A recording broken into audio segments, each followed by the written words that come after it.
Kansas schools are underfunded. They need more money to help high-risk students maintain facilities and pay good teachers.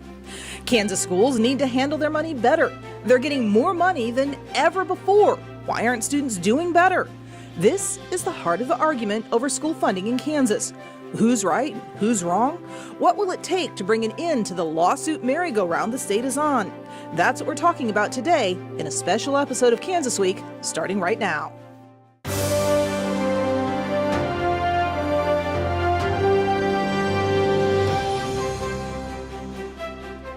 I'm Pilar Pedraza, and this is Kansas Week. Kansans are frustrated. They're tired. They want to rest easy that their children are getting a good education without breaking the taxpayers' bank. But can that happen? And that's the issue facing state lawmakers again in Topeka this year, after yet another in a series of court rulings that the state isn't adequately or equitably funding your child's school. Lawmakers just added another $295 million to the pot to be phased in over a 2-year period. But schools say they need another $900 million more to catch up with what the state has cut from their budgets over the last decade, dropping them to funding they say is below what they got in the 90s after adjusting for inflation. Meanwhile, supporters of changing the entire process of how the state pays for public education say schools are getting more than they ever have before, pointing to new estimates from the Kansas Department of Education just out this week. The Kansas Policy Institute says the State Department of Education estimates Kansas 2018 per pupil spending will top $13,500. That's up from just under $10,000 per pupil that Kansas spent in 2005. But school districts say this is a case of comparing apples to oranges. Now, here today to help us sort all of this out, I am joined by Dr. Justin Henry from the Goddard Public Schools, Dr. Walt Chappell, from former Kansas Board of Education member and school funding activist, and Dr. Chad Higgins, superintendent of the Mays Public Schools. Thank you, gentlemen, so much for being here. Thank you. Thank you. It's a pleasure. All right, to get started, this apples versus oranges, why are we seeing these two different sets of numbers? We have lower funding than in the 1990s, or the lowest funding since the 1990s, versus we have more funding than we've seen in years. Dr. Chappell, let's start with you. What is your angle on this? Well, I think we've got to be clear about what we're talking about. First off, how much money is being spent? It's a combination of local, state, and federal. Mm-hmm. And that's gone from $3 billion to almost $7 billion since 1998. Now, are we talking the total or? The total. Okay. So schools don't get just a base state aid per pupil, and that's what a lot of people talk about. Well, the base state aid is such and such, and it's not as high as it should be, according to some people. But the total amount spent by school districts is actually more than doubled, and yet our student achievement scores have stayed flat for the last 20 years. Okay, Dr. Higgins, what's the difference that you're seeing in there? Well, I think there's a number of other numbers. You know, there's a lot of context that's not included in that $3 to $6 billion transition. You know, income of Kansans, bond construction, special ed costs, those kinds of things. So it's important that we look at the whole picture. Again, I think those that advocate against increased funding for public education failed to tell the whole story. So I think it's important to make sure you ask plenty of questions, make sure you dig into it, and don't be afraid to challenge, you know, honestly, even public schools. So, Dr. Henry? I think everybody's correct. And the thing they're correct on is you're comparing apples and oranges, because I can say we got $3 billion in 1998, now you're getting $6 billion. But what does that really include? Does that include bond and interest? Have there been a change in bond and interest laws? Has that went up? Has it went down since 98? Are you including CAPERS? Are you not including CAPERS? Are there other funds that have been added or subtracted? I would always go back to not the dollars, but really challenge people to spend time in their schools. We can look at our numbers. The needs of our students are increasing. And that's what the discussion has to be. What does it really take for every child to receive an education? You're getting a difference of opinions. But I would challenge someone that spends every day in a classroom to weigh in on this, and what do they really need to educate every child? You know, that's an important point as well. Over the years, the last 2 decades, what's been counted towards funding in public schools has changed. It used to be KPERS funds were sent from the state straight to the KPERS organization to make it look like increased school funding. Now it flows into our bank account and then literally within seconds is then transferred out. Special ed's the same way. Dr. Henry Goddard, Mays, and 7 other school districts are part of a special education cooperative where we get funds to help offset special education costs. Used to go straight to the co-op. Now those checks are sent to us, and then we redistribute those back to the co-op, so it makes it look like we're spending more money, or the state's giving schools more money.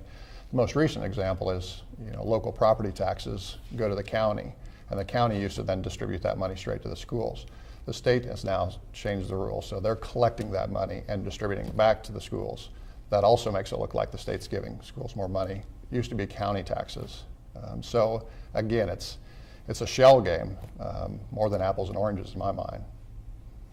Well, the bottom line is still the amount of money spent is doubled, and the student achievement scores have stayed flat.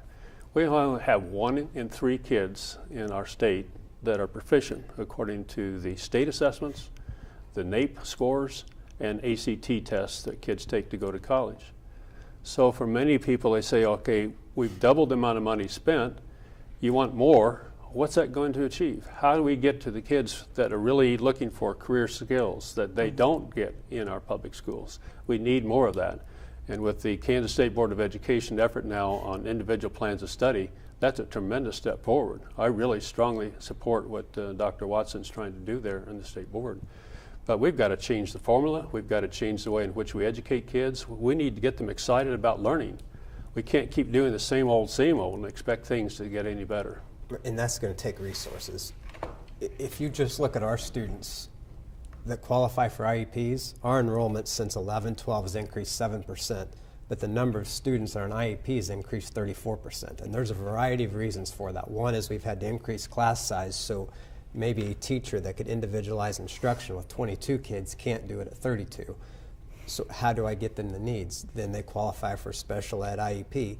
So if we individualize instruction, that's great, and that's what kids and families and teachers deserve, but it's not going to be cheaper. If you're truly going to drill down and find out what every student needs and support that, and really support it, not just talk about it, that's not going to be cheaper. And that's not debatable. Yeah, and really public education itself was set up to be financially as efficient as possible, to be I'll say a factory, that's not accurate, but at the same time it was set up to get kids through in an organized fashion for a large group of people. If we want to really drill down and start early, identifying the things that kids are interested in, excited about, and so forth, before they get to their juniors and senior years of high school, it's going to take significant more resources, which that's not even necessarily what we're asking for. And so it's difficult, and I think Dr. Watson's doing an outstanding job as well, challenging school districts to think differently. We're trying to get more aggressive at early intervention. Pre-K school money would be a huge help, but we're also being challenged with kids and families who come from very difficult situations, more and more all of the time in all of our districts. And so counselors, social workers, advocates for kids, career counselors, people who can work specifically with students and what their interests and passions are, and then find those partnerships. Something else that's going on, I know you're trying to get me, but we're starting to build relationships with our business and industry community. BEA here in Wichita has been a phenomenal organization to allow our students or be an advocate for our students to get into big industry, small business, small companies, and get some experience and then get excited about what they're doing. So we're seeing those changes. We're starting to make those things happen because we're gaining a little confidence in building programs that we won't lose funding for next year. So. But the real issue is change the curriculum, look at kids individually, make sure that schools have the resources to teach those kids, whether they're at risk or not. They have career skills that they want to learn. They have no place to learn those in many of our buildings. We have to make some fundamental changes in how we teach kids. And that doesn't necessarily mean more money. It has a change in attitude and approach to education that many people in Europe and other countries have been doing for decades. We're needing to catch up. What kind of suggestions are you making there? And you're talking about changes that many other people have been doing. Well, for example, we have so much emphasis on sports. We have such an emphasis that you've got to have in many of the bond issues. It's about turf on the football field, locker rooms for the kids, extra weight rooms. And you look at those bond issues, and we're up to almost $6 billion now in bonds for the state of Kansas. And those are being paid out over the next 25, 30 years. So we're putting a bill on our kids and grandkids that have very little to do with teaching students employable skills. But if we put that money towards, let's say, for example, CNC machines, or teach them how to code a computer, be able to go out and set up IT programs, we have a whole group of kids that really get excited about learning. They don't care about carrying a football down the field, but they would like to learn something that can get a job. Well, talking about skills that can get a job, I can't believe I'm going to actually say anything in defense of spending more money on sports. I am so not a sports person. I'm totally your nerd. But just my experience has been, as I've covered Dr. Watson since he came into the education commissioner's position, one of the things he has really concentrated on is this building of soft skills. Oh my gosh. And what do you learn more in sports than these soft skills, these ability to deal with other people? I would tell you this. You go to either one of our high school, middle school campuses any given day in the summer, and you have hundreds of kids there at 6 o'clock in the morning, and they're for a purpose. They're working out, they're with their coach, they're with their teammates. Pick a morning, Tuesday morning, driving through one of our campuses at 6 o'clock in the morning, I guess Wednesday. Hundreds of kids there for early morning practices. Yeah. And so we can judge sports and activities all we want, but there aren't kids coming in at 6 o'clock in the morning for other things, and there is value in it. You can have the debate all day long about how much should be spent or how much actually is spent, but the benefit is tremendous for all kids. Not unlike debate or forensics or choir or band. That's or right. You can learn Journalism. all those soft skills. Journalism. Kids have an anchor. We want 100% of our students to be involved in some There you other go. activity, some other club. So we're growing those things as well. I mean, we started a trap shooting team at one of our high schools. That sounds pretty scary, kids with guns, but we found in one high school we have over 50 kids involved in that club in just one year who aren't a part of any other activity or club. So they're more excited about school. They have something to be involved in, something they're proud of. So again, whether you're sports or music, fine arts, theater, performance, and so forth, something else to be involved in, then it makes all of the other pieces We put more too many of valuable. our eggs in one basket. We've got to diversify. All right. Well, the current case has been making the rounds in the court since January of 2010, but it was really just a continuation of lawsuits that stretch all the way back to 1972. Kansas public schools as we know them now go back to about the 1960s after a massive reorganization movement. At that time, Kansans voted to add the requirements for the state to provide equitable and adequate funding for a suitable education to the Kansas Constitution. 3 key words to the ongoing funding battles. In 1972, we saw the first of a series of lawsuits. Caldwell v. State of Kansas argued the state wasn't making up for a lack of local funds in poor districts to provide those students with an equal educational opportunity to the kids in rich districts. Johnson County District Court agreed. This was followed in 1976 by the case Knowles v. State, which argued, again, the state wasn't equitably or fairly funding education. It took 8 years to settle. After a decade's respite, we saw the filing of Mock v. Kansas in 1991. Again, an argument over how fairly the state was funding schools. The same arguments popped up again a couple years later in USD 229 v. State. The rulings here led to the court clarifying our current understanding of what equitable and adequate mean when it comes to Kansas school funding. Montoy v. State, you may have heard of this one, started in 1999 and is the root of our current suit. It argued the state wasn't taking into account special ed, low-income, second language learners, and other students who cost more to educate. When a recession in the early 2000s led to cuts to the new funding levels after Montoy, another suit, Gannon v. State, filed in 2010. That case has been making its way through the courts for 8 years now. And of course, even those of us who've been following school funding lawsuits for the last several years don't necessarily know all of these. But as I was doing the research for that background piece, the thing that stuck out is it was the same issues over and over again. Yeah. Fairness of funding between the different districts and also between the equity of, I guess equity isn't really the right word, but providing sufficient funds for the different special needs groups that districts, especially public schools, have to educate. Unlike a private school, public schools can't turn a student away. What are some of the things that kind of stuck out to you guys about that? I think there's 2 issues. the one piece is the equitable piece. The other part that everybody seems to disagree on is the adequate piece. Yeah. I believe most people across the state can come to some sort of agreement on what is equitable. And really all we're talking about there is a similar tax burden, border to border, east, west, north, south. And that is fair. A student and a parent in Goddard should have a similar tax burden as anybody else in the state. Maybe our assessed evaluation isn't as high as another portion of the state, but that should be similar if it's a state responsibility. I think it is. Where the disagreement usually comes in is how much should we spend, not what the tax burden should be, I don't think. Yeah. Yeah, and that particular Gannon decision in March of this year, 17, was specifically down to 3 words: equal tax effort. And the current formula we're working under, the 1992 formula, does not have that. We are still stuck with an LOB that was supposed to be phased out the next year after it was passed, and it's still there. And then you look at the way in which our funding is distributed. We have $200 million that's going to low enrollment schools.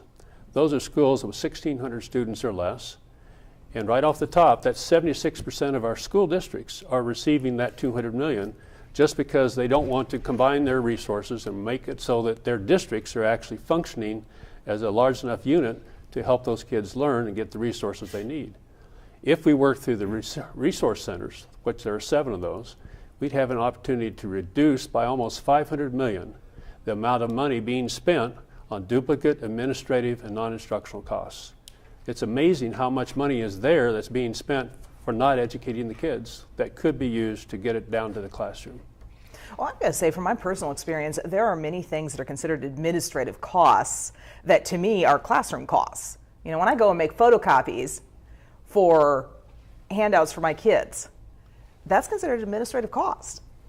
So We have some school districts that are eight school districts right now that have less than 100 students. Now that's barely enough for a school, but we call it a district. So they have to have a superintendent who's duplicating, a principal's relationship. And you have a board, and you have people that have to turn in all their reports to the state. There's a tremendous amount of HR, bus scheduling, maintenance, many different things, bulk purchasing, that could be done. Many things have been suggested over the last 4 or 5 years by various interlegislative committees, and none of them have been implemented. So the idea that you just got to keep spending more money doesn't wash. We've got to start making better use of what we already have. Well, I don't know, gentlemen, about your personal experience, Chad and Justin, but I know when I was working in the Renwick district in Andale, anytime the concept came up of combining the 2 high schools, and it came up every time we went through a audit saying, you can save a bunch of money by combining the 2 high schools, put them all in one building, you need fewer teachers, fewer administrators. The public, the taxpayers, went nuts.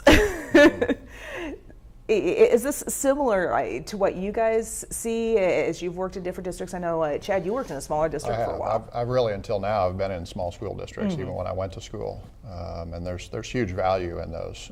It preserves some of the integrity of Kansas, of Kansan, small town, the value they have. And the solution, my last job as a superintendent, I was in charge of 100% of finance, transportation, communications, federal funds, those kinds of things. So I really felt like I was a part-time superintendent. So there were several things at that time floated about in McPherson County that we have one county superintendent, and then in that model where that's pseudo consolidation and so forth. But all of those jobs still have to take place. I mean, I think where you're talking about savings potentially is everybody's on the same payroll system, and then you have all of those school districts have different negotiated agreements, different calendars, different a number of things. But really, all of the jobs, all of the responsibilities and tasks stay the same. So you just have different titles.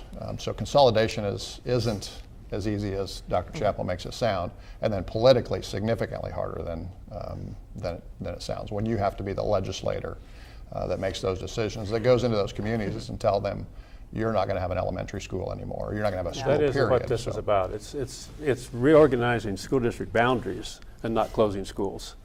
Schools stay the same, but particularly in rural areas. We've got to make sure the kids get there in a timely fashion. Yeah, that was one question I was going to raise, is about the travel time to Not and from closing school if you schools, it's consolidate. reorganizing district boundaries, and that's under Article 6 of the state constitution, Section 1. It's up to the legislature to organize education. It's not up to the local districts, it's not up to the State Board of Education. The total constitutional responsibility is with the legislature. Now, I know I have some friends in Spain who are teachers there, and the entire system there, it's run nationwide. And so they get to the end of the school year, they don't want to stay in their school, they tell their name goes in the lottery, and they could end up at the other end of the country the next school year sometimes. But then everything as far as pay, as far as retirement and insurance, all of that is handled by one entity, because it's a nationwide, relatively equivalent to a statewide organization here. Is that something, Justin, that with your experience in running school districts would be feasible in Kansas? I think anything's feasible, but the irony of this whole conversation, I did my dissertation and case studies on consolidation. Oh, I did not know that. We think putting smaller things together is going to make it better, and then you go, if you're in Topeka, to the next committee meeting, and it's going to be about accountability and buy-in and transparency. You can't have it both ways. We can sit here and say, let's take 5 counties and give them reorganized schools, but at the end of all of this, having direct oversight by a community and having buy-in from those people, the value is going to be much greater than anything we're going to see on a spreadsheet. So the conversation's fine, and policymakers can have it, and you can go look at different models across the world and have different outcomes, but it's not in a vacuum. You can't throw more together and expect the same outcomes or expect the same level of transparency, because the other side of the debate that nobody ever wants to have is there a system where school districts get too big? School districts in the United States that have 250,000 kids, what's the accountability? And you talk to parents who have had kids in those sizes of school districts that then come to Kansas, they're going to stay in Kansas, and they're proud to have their kids in public schools. So the debate is fine, but I don't think it's just about consolidation. It's also about delivering service and community buy-in and support. Well, talking about that transparency issue, my experience in teaching has been in 2 different sized districts, the Wichita district, which is very large, and the Renwick district, which is very small. And I know in Renwick, my principal was in my classroom at least once a week, at least, if not more than that. And I have seen administrators, various administrators, not the same one, in my classroom maybe 5 times the entire school year in the Wichita district. And it's not that they're not making the effort, they just have so many more places to go. They can't get to every classroom as often. They have a very strict schedule they're following to make sure they get to everybody at least once. So I can definitely see where that It's transparency. a challenge both sides. Can you Yeah. be too small? Probably. Can you be too large? Probably. I think How the do you sweet decide spot that? is about 5,000 students. Here in the Kansas area, we did an analysis in 2003 and 4. It's done by superintendents. Cheryl Little, for example, from Manhattan, and Ken Kennedy from Pratt. And they did a very thorough analysis. They were the ones that came up with the 500 million savings. The 200 million from the low enrollment weighting, plus the 300 million to save from non-instructional and administrative costs. Those numbers are documented. Now in Nevada, for example, you have 13 school districts. In Hawaii, you have 1. In in Alaska, it's like 15 or so.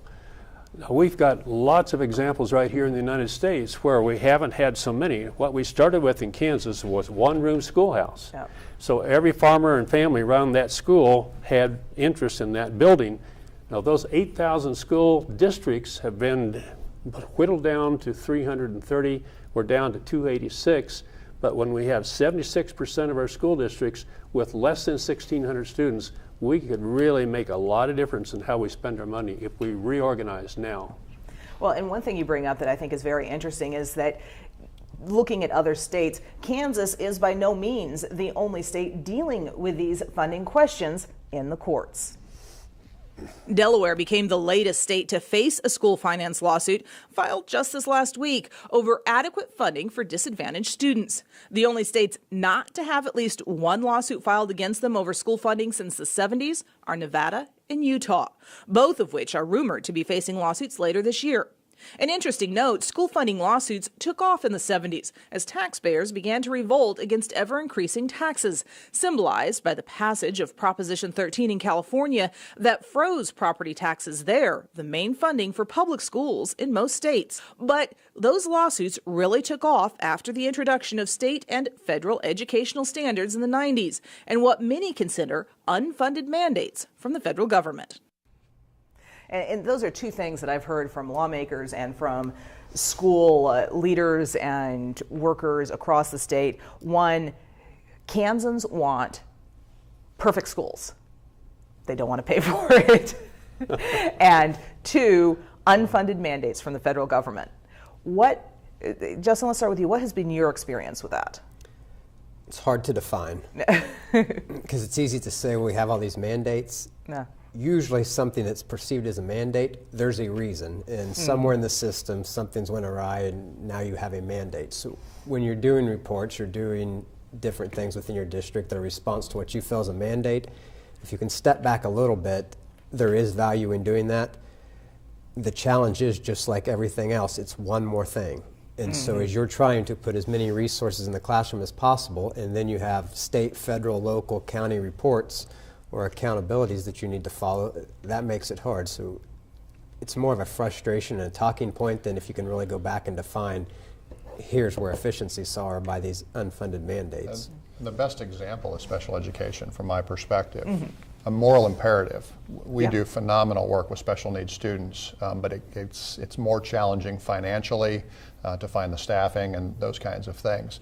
That's where I get really irked about the $12,000, $13,000 number per student. We have students in our district that cost well over $100,000 annually to educate, and worth every penny. But they go into the mix. Right now, statutorily, the state's required to spend or fund us at 92% of the excess costs for special education, and now we're just under 79%. For our district, that's $1 million we should be getting to help fund special education that we're using general fund dollars for. Again, we're glad to do it, and I think our special ed staff do an amazing job with some challenging situations. All right, and we're going to have to let that be the last word, as always happens when we bring up school funding. We have run out of time. Thank you, gentlemen, so much. Chad Higgins from Mays Schools, Walt Chappell, former Kansas Board of Education member, Justin Henry from Goddard Schools. I really appreciate your input, and I hope you enjoy this as well. If you have any questions, feel free to email us at kansasweek@kpts.org. For now, have a great week.